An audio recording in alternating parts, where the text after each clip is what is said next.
House of Productions, NTH, EGP, ATG. What up?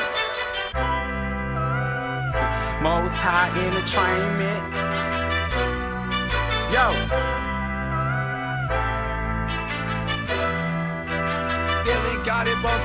Family on my back, and I ain't tripping either. Still the first rapper in Alabama with a sneaker. House of Productions got a team for the leaders. I'm on my third movie, I don't see how you can beat us. If you down to elevate the world, then we recruit you. Wrote 2 children books, I'm trying to say the future. Third episode, listen. I told you guys, we back to back with the episodes. We not letting y'all wait a week long anymore. We dropping them, right? So this episode here, we're going to go right into it. We're going to talk about the 2 books that I wrote. Teaching While They're Young and Starseed. So I wrote this book here, Teaching While They're Young, around the time the pandemic, right before the pandemic had hit. And my idea was I had learned a lot of information through the course of just me living, right? So I wanted to be able to give it to the world in a way where children can get it, receive it different, right? So I wanted to put it in a book, things that I felt like you should have learned when you were younger. Just to go through some of the chapters that we talked about in the book. One of the chapters, first chapter, we talked about like the history, like where we come from, how we was created, our ancestors. Like I ain't really go into depth about like Egyptians and all the way back too far. I just pretty much started off, with how we was created, why we're so important as melanin people on this world, for the children to understand where they come from, so they won't think that our history started with slavery. So I wanted to put that in the book first, so they can already, get where I'm going with it. So that was the first chapter. The second chapter I wanted to talk about, I got into about poverty. And I wanted to talk about poverty because I wanted the children to understand that living in poverty, you might not even know you're living in poverty because you're a child. But trust and believe, if you in certain communities and you seeing this, you're going to know you're in poverty, and how to get out of that poverty mindset, how to recognize that you're in poverty. Now figure out how you're going to get out of poverty. Don't become their environment. So like how I was growing up, I grew up in a way where I didn't know I was in poverty till I got pretty much grown. Well, yeah, till I really got grown. Like, that's going to sound crazy because, like, I feel like I know we didn't have a lot of money, but I didn't understand that our situation was so bad until I became an adult, started working, started having my own family, started making my own money, and seeing other people around the world. Like, I didn't get out. I'm an introvert, so I was in the house. Like, I was in the house. Basketball practice, studio, house. I didn't go to the clubs. I didn't go out. I ain't meet nobody. So all I had was people that I knew around me that had the shoes, had the J's, whatever. So I know all of them was in poverty too with me, but they don't even know. They don't even recognize it because we're so distracted with sports and, girls, women distracted with the guys, TV. We're so distracted that we don't even understand the problem. So in that chapter, I talk about the distractions that they created. When I say they, it's about the government, that they have put in front of us to be distracted, to not even understand that we're in poverty. So when I discovered I was in poverty, hey, I know I got to make this money. My family, nobody in my family, for the most part, got out of poverty that I know of. When I say out of poverty, meaning like start creating wealth that your children is going to be able to accumulate. Nobody in my family have done that. Maybe they're making $80,000 a year, $7,000 a year, and they're living comfortable, but they're not out of poverty because once they retire, if they don't have an insurance policy, but we'll get into that later, if they don't have some setup that they can pass it down, other generation going to be right back in poverty. So I'll talk about in here how to build that mindset first. Before you get into the portion of your life where you're going to start accumulating money, you got to change your mindset. You can't be in a positive mindset and trying to be wealthy. So I kind of want to get into that in that chapter and use my own personal experiences to how I was able to get out of the mindset of being in poverty and get on the process of wealth. Then in chapter 3, I talk about love, right? I talk about children firsthand should get that love from the parents first, right? How to, show your children that you love them, not create so much hatred for themselves and you because you're so hard on them, like I had to learn that myself as a parent, thinking that drill, yelling at your children all day, every day is going to get the job done. No, you have to instill communication, have to instill that love, make you know that you love them. Because growing up, a lot of time we didn't even know if our folks loved us and not how they used to. Well, I ain't gonna say that, because a lot of people, folks probably showed them love. But speaking of where I come from, seeing other people, parents was on that tough love journey, like, punishing them hard, cussing them out, not really congratulating them, not really showing love like that. So I wanted to make sure that the children understand, and even the parents understand, let's show more love. Let the children know that they have. This is me. This is just my opinion about this. Now, as parents, like, teach our children that they can have an opinion. We don't have to talk down on the children, treat them like they are slaves. Be more understanding, come onto their level, talk to them, communicate rather than just whoop them. Always tell them you love them day and night. As parents, I think we should continue to do that. For the ones that is doing it, continue to do it. The ones that need improvement, work on it. So I'm figuring this out as I became a parent myself, about the love and making sure they understand they got that love from the house first. So that's kind of what I put in. What I talked about as far as that, because I wanted people to understand that it's a war out here on our babies. It's a war on our children's minds. So we have to capture them first. If not, the world is going to get them. So that's in chapter 3. Chapter 4, talk about manifestation. Now, when the internet started popping during pandemic time frame, everybody started talking about manifesting and manifestation, and a lot of people believe it, a lot of people don't. But it's very, very, very, very true. I believe you can become a master of your destiny. You can control your journey just by speaking and putting it in the universe. I really believe that personally. I believe in you can pretty much, but you can believe something with so much conviction that it will happen. I really believe that. I believe God created us to manifest anything we want. That's what it means about we were created in the lights of God, because we're able to manifest life. We're able to bring life into the world. We're able to manifest our dreams. I believe that personally. So I teach children about having imagination. One thing about schools that I don't like, that they kill imagination from the children and brainwash it with their curriculum, with their doctrine. Our children can't even dream anymore because they're getting shot down, because get a job and go to the military, all those basic things. But our children need to start having more imagination, more dreams, to become something bigger than their situation. So that's why I get into manifestation, how to manifest, how to use affirmations to manifest what you want. So I get into that in chapter 4. So chapter 5 is psychological warfare. Now that's when I get into basically about getting to the school systems, how they created a system to make us thinkers. To make us workers and not thinkers. How to navigate through that. And I believe in homeschooling. I believe in controlling the curriculum that our children are taking, because you got to remember, the system is created to a way where they want us to work all day, want us to be working all day, 12, 16 hours a day. Our children go to school, so both of us in slavery. Both of us is gone from the house. By the time we get together, I'm frustrated, the child frustrated. We don't even talk. We don't even see each other. So I wanted people to understand that it's a real war on our children's minds, and to be able to understand the system and understand that that's the enemy. That's the system is the enemy. Listen, this is my personal opinion. This is what I believe. I went through the school system. I went to the highest level. I graduated with honors. I was the youngest graduate in my school system. So I know what the school system goes. It takes you nowhere. To me, unless you're going to be like a doctor, lawyer, whatever, it's poisoning. So I talk about that, and I talk about, John D. Rockefeller, how he started the school system, how he pretty much created the whole system that we set up in today, and we still following it probably forever, right? All right. So chapter 6 talks about save the future. So in that chapter, basically, it talk about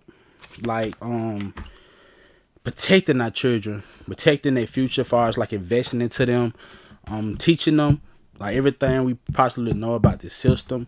I go into detail about the statistics, basically about how 43% of the boys raised by single mothers, 78% of the teachers are females, and 50% of the boys have about 100% feminine influence at home and school. They talk about single parents, mainly be women raising boys, and they growing up with feminine in them. So they pretty much go into depth about the ratios about like just the statistics about what's going on in our youth, what's going on in our communities with our youth, and just talk about ways that we can rebuild, we can build to save them. You know, I think that pretty much was some that chapter basically, but that chapter but this book here, it means a lot because I wrote this book at the beach, and I think it's a great start for my author journey. So I really love this book. This is my first book, and it's on Amazon right now. Also, it's on my site. You can get it right now. It's on sale for only $10.99. You can go ahead and get a copy. Teach them while they're young by your boy. So before we get into the second book, you already know we got to pay bills right now. Also, we sponsored by Hauser Productions. So we're going to take a quick break. When we come back, we're going to break down Starseed, my second. Elements Too Much Music side, where there's a music side where we have music videos, albums, over 18 albums. I've been doing it for 20 years. That's the first element of it. The second element, we got Hauser Academy. Bring me to the books in my hand right now. So after these two books right here, children's books, teaching while they're young, Starseed, basically just empowering the youth, trying to get the youth to another level. Also, the third element to this thing would be the Hauser Pros, which is international, national shoe company all over the world right now. We sold over 1,000 pairs in 6 months. Those at HauserProductions.com/shop. Last but not least, the fourth element to Hauser Productions is Hauser Films. Got 2 movies, Concrete Rose, and we got Unusual Sunday right now. All right, so second book I wrote. I wrote back in, I think I wrote, matter of fact, I wrote right after this, but I wrote it in 2021. No, 2020. One of them two. That's crazy. I can't even remember the date when I wrote it. That's wild. But yeah, 2021. Yeah, 2021. Chapter day. So this is called Starseed.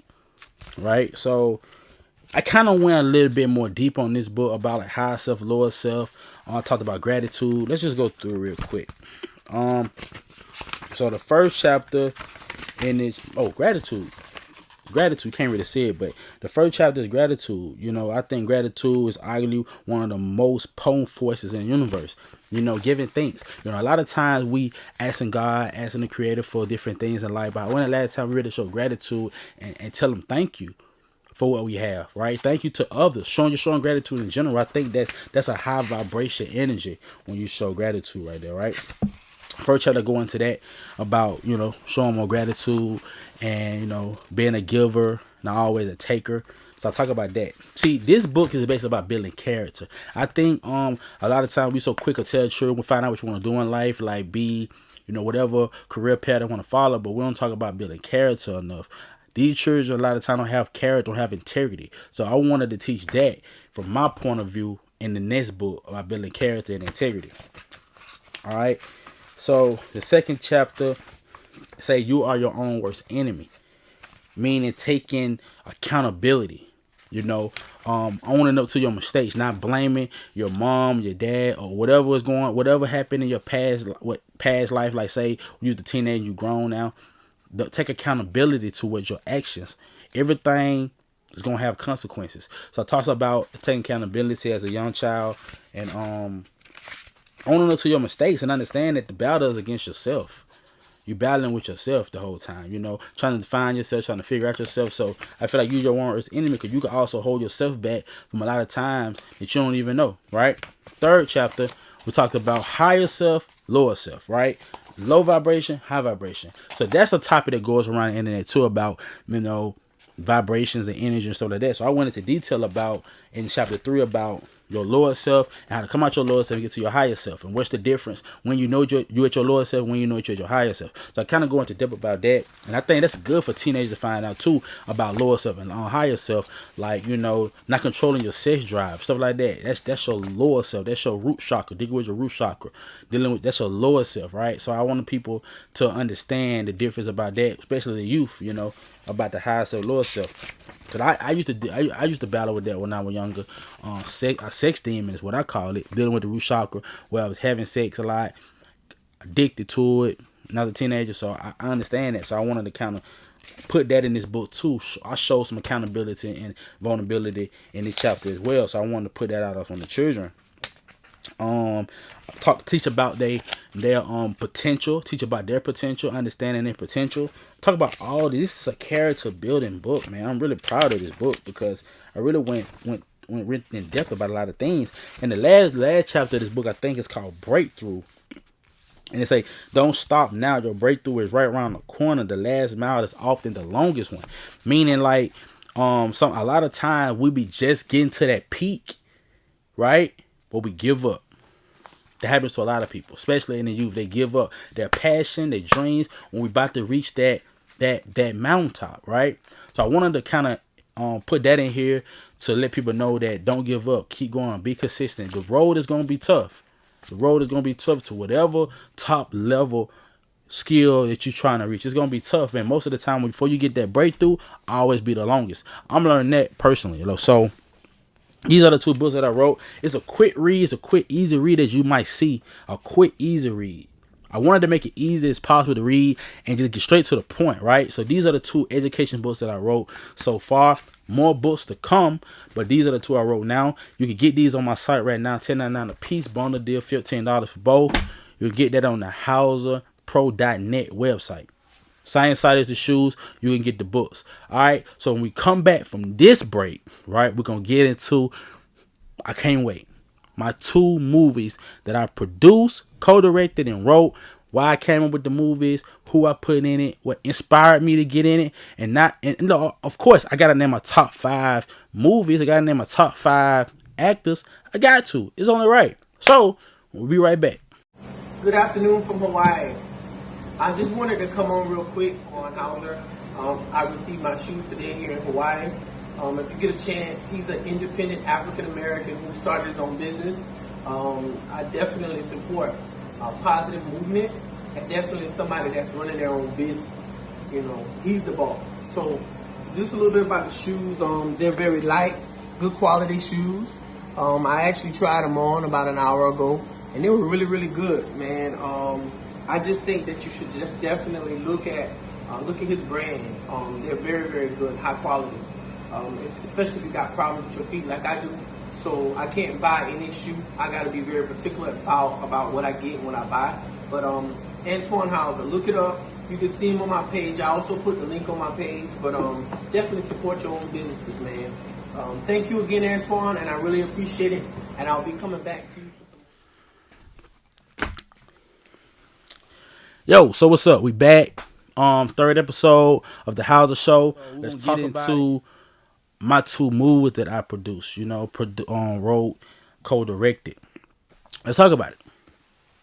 So, first off, I grew up a movie head. I'm a movie fanatic. Like, I know movies. Like, I break down movies. I look at different things in the movies that people might not look at. I'm a writer. Like, that's what I do. Like, if anybody know me, I'm a movie guy, right? I'm that guy. I'm that movie guy. So I was doing music at this time, of course, you might know. And I said, you know what? Oh, I know the words. Let's go back. I was watching this interview from Marlon Wayans. He was talking about how he got rejected for movie roles a lot. Or something like that. And he was just saying how he don't need Hollywood. He can write and produce his own movies. I thought about that for a minute. I said, you know what?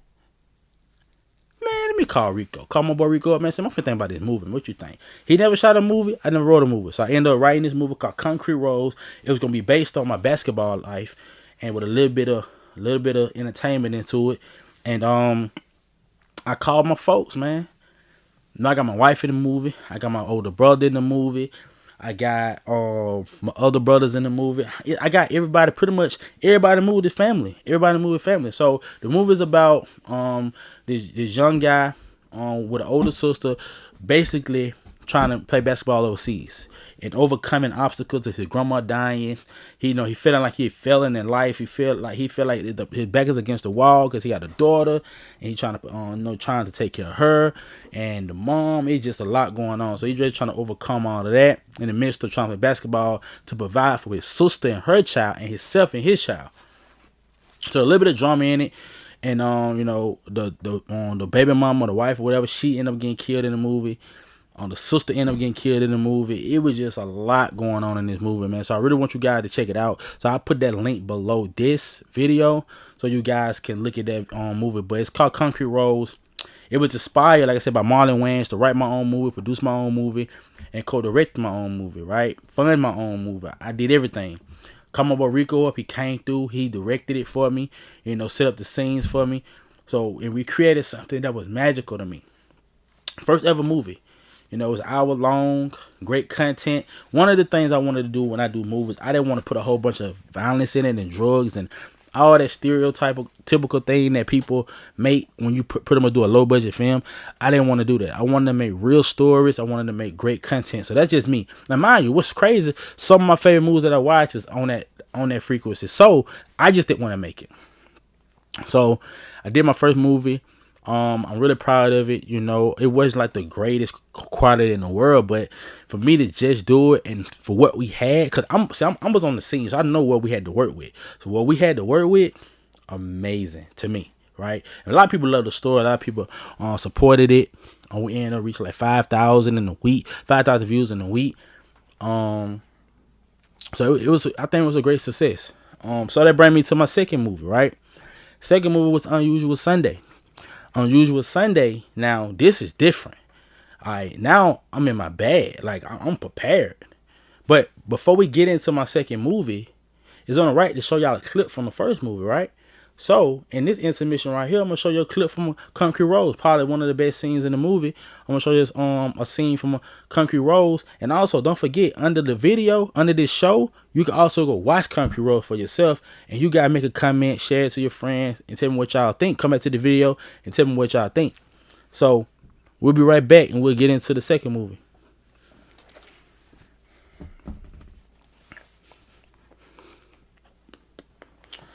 Alright. So, that was Country Roads. That was the scene from the Country Roads. Hope you guys like it. Like I said, I'm very proud of that because I wrote it, produced it. My first movie ever made in life. So, at this point, I'm feeling very seasoned, feeling very confident that I can do this now. So, I ended up writing Unusual Sunday. Unusual Sunday, I felt like it was way different, better storyline. I put my brothers in. They end up being full-time characters because in Country Roads, they was kind of part-time characters. They didn't really have a legit role like that. This go around, they did. So this movie is about 5 friends. Let me see.